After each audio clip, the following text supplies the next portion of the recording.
สบายดีท่านผู้ชมที่เคารพต่อไปเส้นทางรับชมข่าวจากสถานีโทรภาคแขวงไส้กง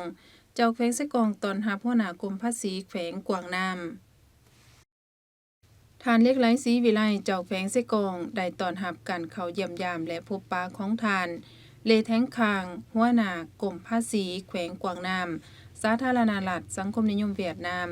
ในวันที่8ธันวาคม2022นี้ที่ห้องว่าการแขวงไส้กงในโอกาสนี้ทานเล็กไหลศรีวิไลได้กล่าวต้อนรับชมเชยและตีราคาสูงต่อทานเลแท้งคางพร้อมคณะที่ได้เดินทางมาเยี่ยมยามและเฮ็ดเวียกอยู่แขวงไส้กงซึ่งเป็นการประกอบส่วนสำคัญ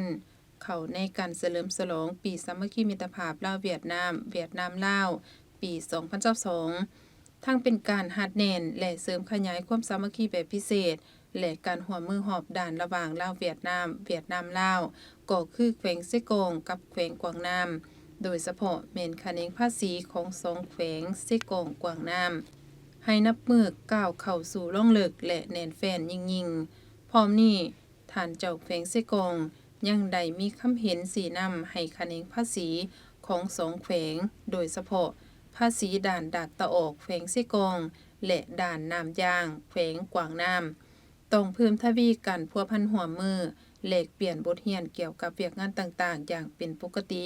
เพื่อพัฒนาเวียกงานภาษี2แขวงให้นับมือดีขึ้น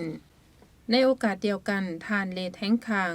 ก็ได้กล่าวแสดงความขอบใจมายังทานเล็กไหลศรีวิไลที่ได้ให้เกียรติต้อนรับอย่างอบอุ่นในครั้งนี้พร้อมทั้งแจ้งให้ทราบถึงจุดประสงค์ของการเดินทางมาเยี่ยมยามและเฮ็ดเวียกอยู่แขวงไส้กงให้ทานเจ้าแขวงได้รับทราบ